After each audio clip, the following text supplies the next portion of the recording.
It was one of those summer nights in Willow Creek where the air felt heavier than usual. The windows were cracked open, but even the breeze refused to visit. I remember tossing and turning on my bed, the sheets twisted around me like vines holding me hostage. Sleep never came easy to me, and on nights like this, my thoughts always wandered to places I didn't want them to go. My name is Rachel. I had been married for 7 years to Ethan, a man who had once been my safe place, my confidant, my partner in every sense of the word. But lately things between us felt different. Distant. He was buried in work, and when he was home, he was often tired or distracted, his phone glued to his hands. I told myself marriage goes through phases, but deep down, I felt like a ghost drifting through my own home. Next door lived Liam. He was my neighbor, a man only a few years younger than Ethan. He had lived in that house for 3 years, ever since his divorce. We exchanged casual greetings, borrowed sugar or tools when necessary, and waved when our paths crossed. Nothing more. But over time, I noticed how Liam always asked if I was okay. His words carried a weight I wasn't used to anymore, a weight of attention, of presence. That night, while I tried to sleep, I heard a light knock on my window. At first, I thought I imagined it, but then I heard it again.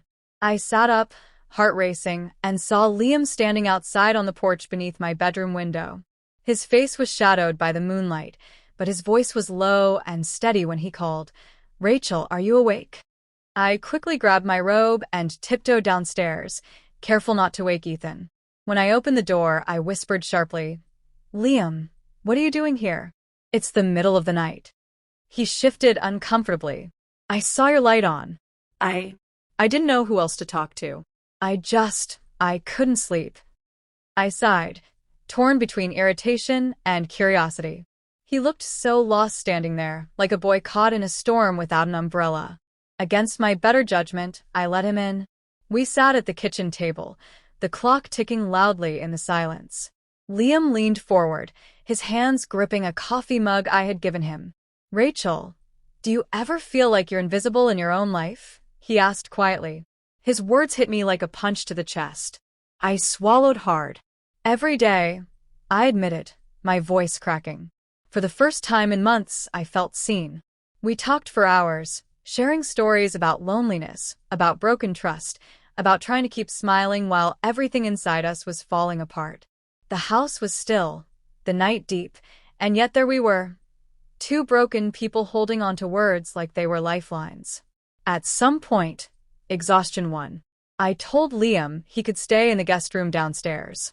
He hesitated, almost refusing, but finally agreed. As I climbed the stairs, I glanced back to see him standing at the bottom, watching me with an expression I couldn't name. I closed the door to my room, my heart tangled with emotions I didn't understand.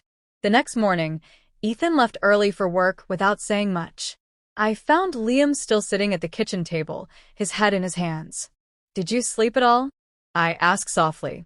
He gave a small, tired smile. "Not really. But thank you. For listening. For being there." I nodded, but inside, my chest felt heavy. Because as innocent as it seemed, I knew I was crossing lines. Not physically, but emotionally. And sometimes, that kind of infidelity hurt deeper than anything else. Over the weeks that followed, Liam and I grew closer. He would stop by to check if I needed help with groceries, or I'd see him fixing something on my porch without being asked.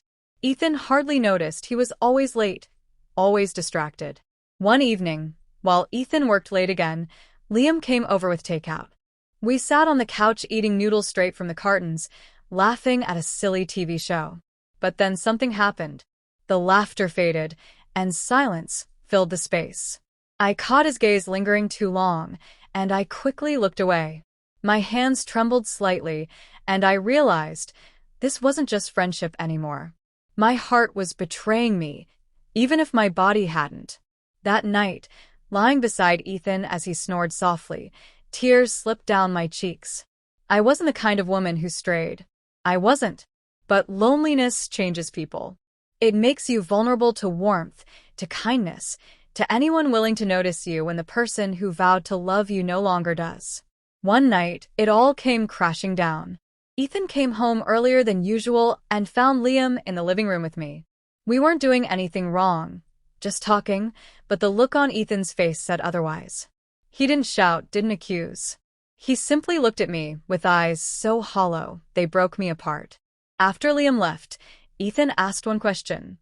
Do you love him? The silence that followed was worse than any answer I could give. Because maybe I didn't love Liam, but I loved how he made me feel alive again. And that truth was enough to destroy the fragile threads holding our marriage together. The weeks after were filled with long conversations, counseling sessions, and painful honesty. I confessed everything, not about actions, but about feelings. I told Ethan how invisible I had felt, how neglected, how lonely. And for the first time in years, he listened, really listened. Healing wasn't easy. There were days when Ethan pulled away, days when I questioned if we would survive. But slowly, we began rebuilding. I distanced myself from Liam, choosing my marriage, choosing Ethan. And though it was hard, it was the right choice. Now, when I look back at that summer night, I see it as the moment everything broke, but also the moment everything began to heal. Because sometimes, it takes nearly losing everything to realize what truly matters. And as I sit here now, Ethan beside me, holding my hand while we sip our morning coffee, I know one thing for certain. Love isn't about never breaking. It's about choosing to mend, again and again.